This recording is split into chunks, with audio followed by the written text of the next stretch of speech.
The following action from the PMC Rally is brought to you by Motorsport South Africa and its partners Toyota, Ford, Volkswagen and Sasol.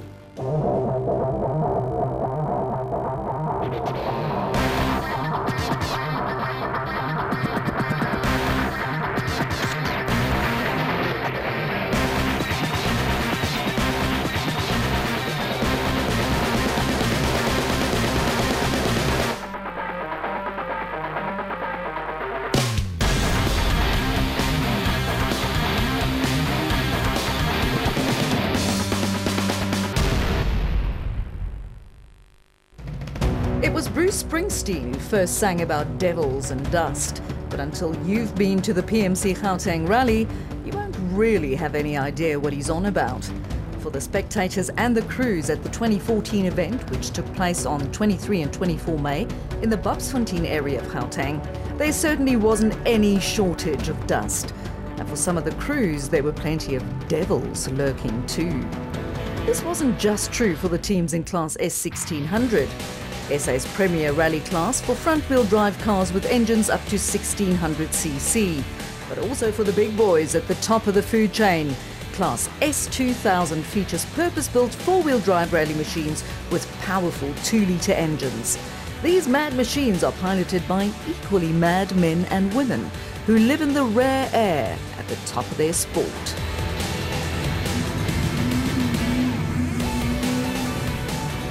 Coming into the PMC Rally, round 3 of the National Rally Championship, it was a triumvirate of Toyotas at the top of the championship standings. Castrol Team Toyota's Leroy Poulter and navigator Elvine Coetzee took 2 wins out of 2 events so far this year, with teammates Hargen Fecken and navigator Carolyn Swan bagging enough points to pick second. And as if that wasn't enough, third place belonged to Janelle de Villiers, the Imperial Toyota Yaris, so Toyota was clearly the team to beat. And when the flag dropped in Bapsfontein, that's exactly what defending champion Mark Prunier navigator Robin Houghton set out to do.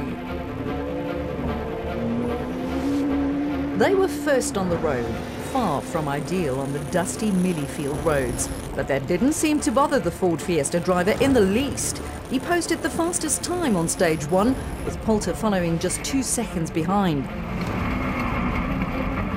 It was clearly going to be a massive dice, but on stage 2, one of those devils the boss sang about struck. Both Poulter and de Villiers' cars suffered identical engine failures, culling the field by 2 of the top 3 drivers in the championship. From that point forward, it was Prunier who dominated completely. The Ford Fiesta crew never looked back and hammered one stage win after another, while the crews behind them scrambled to pick up whatever points they could. Initially, it was Toyota's Fecken who held on for dear life, but a cautious start on day 2 saw the former double champion slide down the order, eventually finishing in 4th place. This meant that the men from Sasol Volkswagen Racing finally scored some meaningful points for the first time this season, with Henk Latergan and navigator Barry White taking second, and the Dutchman Hans Weiss and Belgian navigator Bjorn de Gant pegging the last spot on the podium. For Prunier, it was a welcome return to form after 2 non-finishes earlier in the season. And while Toyota still leads the championship, Volkswagen is now nipping at their heels. So even though 3 rounds are now behind us, it is very much game on in the 2014 National Rally Championship. But that isn't the only show in town. As a matter of fact, many would argue that the S1600 Championship is even more competitive than that of the top class, simply by virtue of the number of competitors in S1600. No fewer than 18 cars pulled up for the start of the 2014 PMC Gauteng Rally. At the moment, the man at the top of the pile is Durbanite Guy Bottrell. Together with navigator Simon Vasey-Lyle, the pair recorded 2 victories out of 2 attempts this season and was upbeat about his chances in Gauteng. Going very well. The first round was Durban. We won that. We had a good run, nice and clean, and then we moved to the Sasol Rally. Same again. We made some good decisions with the tyres and the wet weather. And now we're at Bapsfontein Rally Star, and hopefully just try and keep the momentum going. I think it's going to be a tough rally. A lot of the guys have done a lot of work. Their cars are a lot faster. and the guys do a lot of testing here, so it's no means going to be an easy rally. It's going to be the toughest one for us, I'm quite sure of. With a clear lead at the top of the standings, Bottrell has every reason to be confident. And after 2 rounds, he had a 12-point buffer over Van Straten in the Collison Toyota and an 18-point lead over Matthew Basie-Lyle in the Fragram-supported Toyota. Conspicuously absent from the championship standings is the name of defending champion Clint Weston. Together with navigator Christoph Snyders, the pair clinched the S1600 title in 2013, and it seemed as if the little reef tanker Citroën C2 R2 was going to be unstoppable this season. But that wasn't to be, as Weston had failed to score any significant points so far, leaving him with a rather large hill to climb and a lot of pressure to perform well in Gauteng. But performing well on the PMC Gauteng Rally can be as much a case of luck as skill, as the event is well known for its technical challenges as well as lurking rocks, especially in stage 2 of the rally. But then again, if you are fast enough in the right places, you can afford to go slower in the rough patches, something the Bottrell has clearly mastered, given his performance so far this year.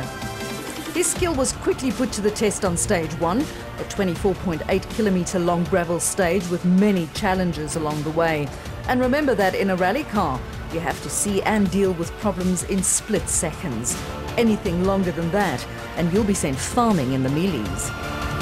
But when the lights went green at the start of stage 1, known as Jan and Andre, Bottrell didn't hesitate. He launched the Yato-sponsored Toyota Etios R2 into and through the stage in a time of 16 minutes, 2.5 seconds, some 8 seconds faster than the next quickest pairing of Chad van Beurden and Nico Swartz in the Beurden Volkswagen Polo. 300. Stay right over easy. Van Beurden has shown a lot of pace at times, but have struggled to string it all together. Still, his time was 6 seconds up on the third fastest crew Matthew Basie-Lyle and Skalk van Heerden in the Fragram Toyota Etios R2. The Namibian crew of Marco Himmel and Francis Schoenby followed 5 seconds behind Basie-Lyle in their Volkswagen Polo, with Ernie van der Walt and navigator James Ulrich in the Ferodo Ford Fiesta some 9 seconds further back. They were followed by Ashley Haig-Smith and navigator Damien van As in their AHS Ford Fiesta. It was a clean stage, but our exhaust is gone again. And they've changed the route in some middle section there, but otherwise it's we're going well, we're just driving clean. Richard Leek and Pierre Jordan in the ATS-supported version of the same car followed. But what about defending champion Clint Weston? His little French car had clearly decided that the dust of Bubsfontein was too much and promptly developed power steering problems that all but put pay to Weston's chances. We've gone back to electronic problem,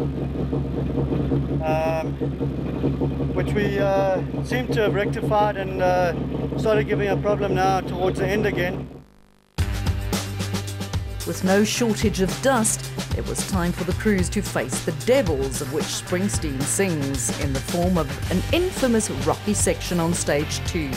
Known as M&T, the stage starts near the R21 highway and winds its way back towards Bubsfontein.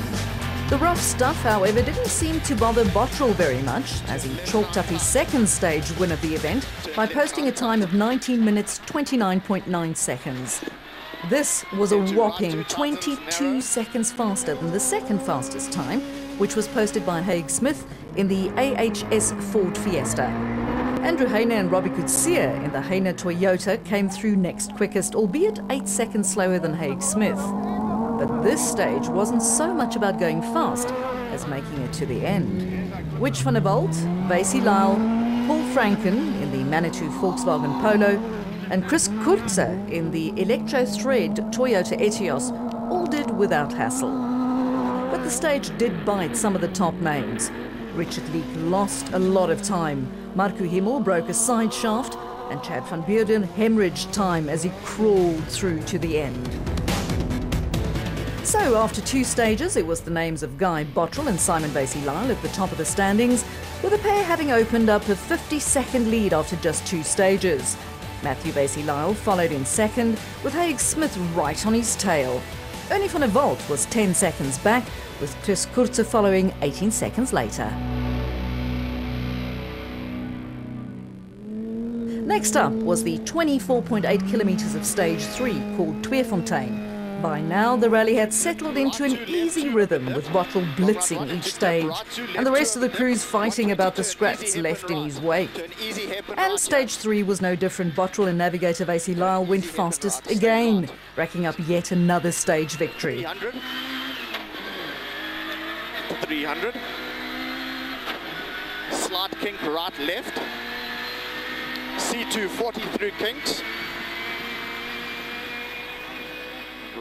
It's very rough. You know, it's a lottery out there if you're going to get a puncture or not. Behind them, Paul Franken and Henry Kern posted the second fastest time on the stage, bringing their Manitou Volkswagen Polo through some 4 seconds slower than the Yato crew. Ernie van der Walt, with James Aldridge beside him, came through third fastest, with Chris Kurze and Richard Leek rounding out the top 5. This pretty much wrapped up day 1 of the PMC Rally, except for one quick charge around the spectacular Super Rally stage at Rally Star in Bapsfontein. This stage features 2 competitors taking each other on side by side and is a firm crowd favourite. This year, however, the dry Highveld weather put paid to Super, as the stage had to be cancelled due to excessive dust causing a safety hazard for the crews. This meant that as the considerable dust settled over day 1 of the rally, Guy Bottrell and Simon Vasey Lyle held a lead of more than a minute over second-placed Ernie van der Walt and James Aldridge. They held a tiny margin of just 4 seconds over Haig Smith, who himself had to keep a wary eye on the duo of Chris Kurze and Marie van der Walt, who was some 15 seconds further back. Paul Franken and navigator Henry Kern rounded out the top 5. So Bottrell was clearly dealing well with the dust of the PMC Rally. All that could seemingly break his stride was one of those devils we spoke about earlier. Yes, it's going well. Other guys have been having problems. It's just a major thing just to try and stay out of the trouble. Very easy to break drive shafts, very easy to get a puncture. So we're running 2 spare wheels in the car just in case. Join us after the break for the conclusion of the Battle of Bapsfontein.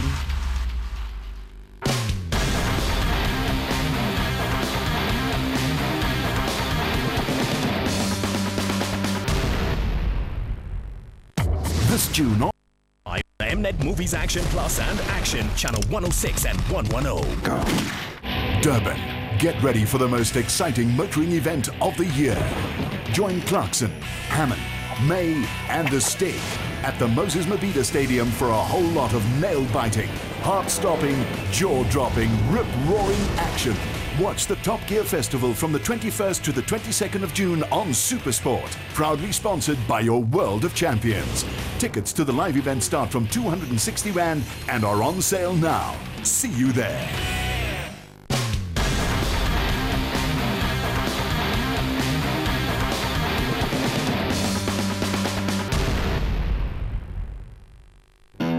With day 1 behind them, the cruising class S1600 faced just 6 more stages before the end of the event. 6 stages for Bottrell to make sure he stayed clear of the devils in the dust, and 6 stages for the rest of the field to try and catch the elusive Yato driver. A daunting task given the young man's recent form. His form continued on stage 5, a repeat of the stage known as Jan and Andre, which was stage 1 on day 1. Now on familiar territory, Bottrell shaved 13 seconds off his own time from day 1, which was certainly pretty fast. Right 2, dip bump up, right 6 into long left 5, to long left 5. But then Chad van Beerden stepped up and posted a time just 4 seconds slower than Bottrell. 3 seconds further back, it was Matthew Vasey Lyle who emerged from the stage in third, with Marco Himmel posting the 4th fastest time and Richard Leek rounding out the top 5. The biggest loser on stage 5 was Ernie van der Walt, who lost more than 30 seconds and relinquished second place to Haig Smith in the process. The second run through M&T followed, this time as stage 6 of the rally. By now Bottrell had a healthy buffer of nearly 2 minutes over Haig Smith and navigator Damien van As. So the Durbanite eased up just a little, opening the door ever so slightly for his competition. Van Beurden again stepped up and posted the fastest time of all, just 19 minutes 11 seconds, which was enough to take 13 seconds out of Bottrell's lead. Not that it bothered Bottrell too much. He knew he just had to keep going and make sure his Etios survived in the process. Fork left 7 opens, into left 3, into left 2. The car's going right. We backed off a little bit just to avoid the punctures in the stage. Very, very rough stage. Vasey Lyle posted the second quickest time on stage 6, 4 seconds behind Van Beurden. He was followed by Richard Leek just under a second later.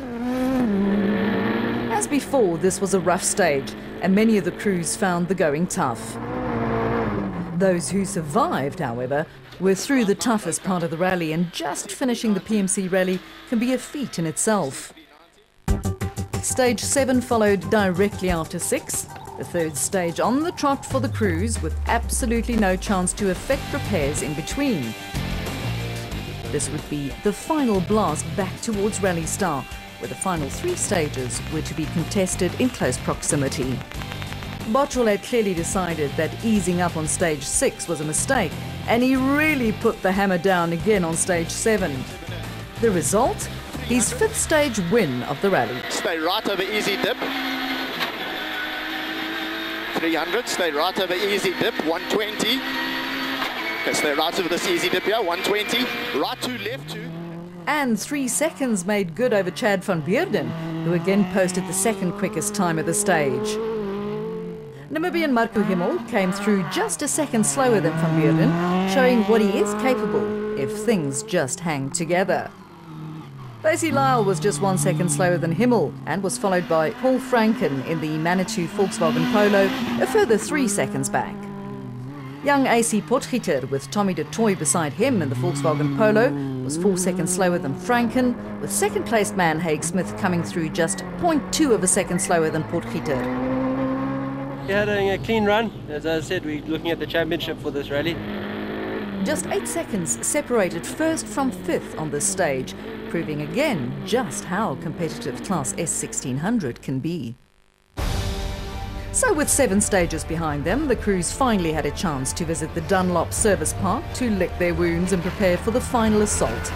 Just 3 stages remained after this, but there were still some scores to be settled before the checkered flag. Bottrell was still very much in command of the rally, holding on to a handy lead of nearly 2 minutes over Haig Smith. Franken was in 3rd, probably too far behind Haig Smith to mount a real challenge. But Chris Kurzer was only 10 seconds behind Franken, so the dice was on. Nico Nienaber and Gert Janssen van Rensburg snuck into the top 5, but were too far behind Kurzer to worry the Electro Thread driver. By now, the DNF list had grown significantly and included the name of Clint Weston amongst others. This meant that Weston would again fail to score points, placing another championship all but beyond his grasp. This goes to show what a cruel mistress rallying can be.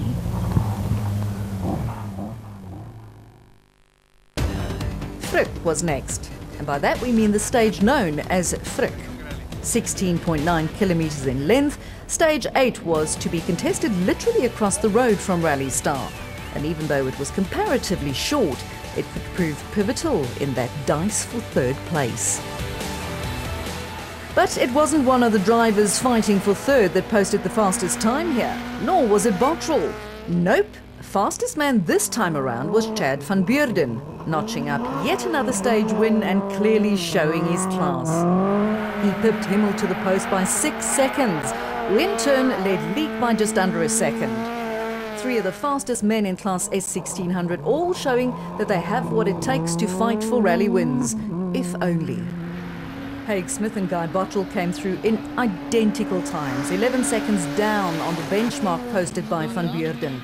But neither Bottrell nor Haig Smith had anything to prove at this point. Bottrell was in 1st and Haig Smith had cemented 2nd. No, we are bringing it home now.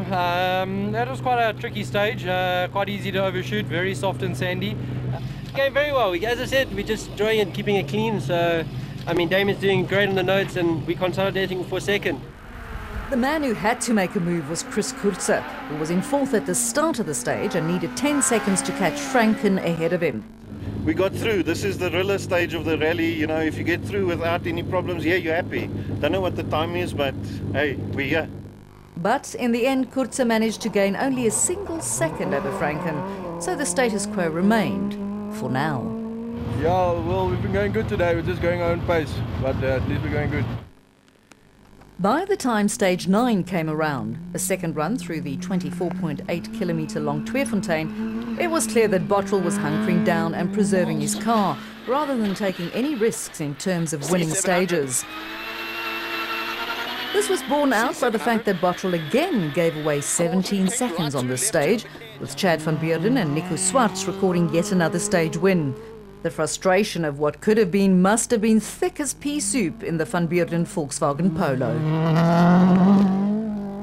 Marco Himmel, in a similar Polo, posted the third fastest time, just 0.9 seconds slower than Bottrell.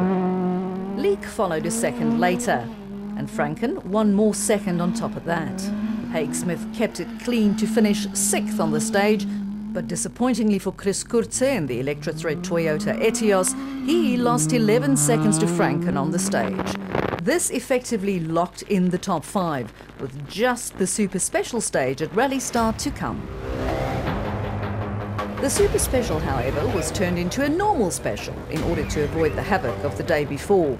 So this time, each competitor drove the 4.79 kilometre stage on his or her own, thus cutting down on the dust problem significantly.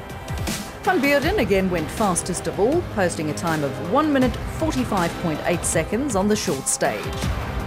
This was just shy of a second faster than Richard Leek in the ATS Ford, and 3 seconds quicker than 5th place man Nico Nienaber. Paul Franken put the final nail in Kurze's coffin by pipping him to the post, though only by 0.4 of a second. Guy Bottrell and Ashley Haig Smith also posted almost identical times, more than enough for each of them to hold station in the standings. So after just over 2 hours of rallying, it was Bottrell who took his 3rd win in a row, with Haig Smith driving an excellent race to peg 2nd. In the end, the dice between Franken and Kurze became a non-event, but young Richard Leek did exceptionally well to grab 5th overall from Nico Nienaber. One can't help but spare a thought for defending champion Clint Weston. His little Citroën C2 has proven highly unreliable this year, and after struggling with power steering issues on day 1, he was forced to retire yet again with electrical problems on day 2. For Chad van Beurden, day 2 was excellent, but sadly he stood no chance after he encountered drive shaft problems on stage 2 of the rally. Richard Leek and Rikus Fourie showed their class on day 2, and had they not lost 4 minutes with a puncture on day 1, the pair may well have ended on the podium. But in the end, it was Bottrell and Basie Lyle who got to spray the champagne from the top step of the podium, and well deserved it was too. This makes it 3 wins out of 3 for the Yato-sponsored crew, putting them on 75 points for the season so far, more than 30 points clear of his nearest rival. We managed to get through without any hassles, and we're looking forward to the next event. Rebuild the car, it also took a bit of a pounding, but yeah, we're excited. We scored some good points, and hopefully we can carry forward for the next event. Next up is the Volkswagen Rally, which takes place on the 11th and 12th of July in the area around Port Elizabeth. The Volkswagen Rally represents the midway point in the season and is often pivotal in deciding the eventual outcome of the championship. So from the devils and dust of Bobsontein to the forests and mud of the Longmoor we go, and we hope to see you there. All the rally action from the PMC Gauteng Rally 2014 was brought to you by Motorsport South Africa and its partners Toyota, Ford, Volkswagen and Sasol.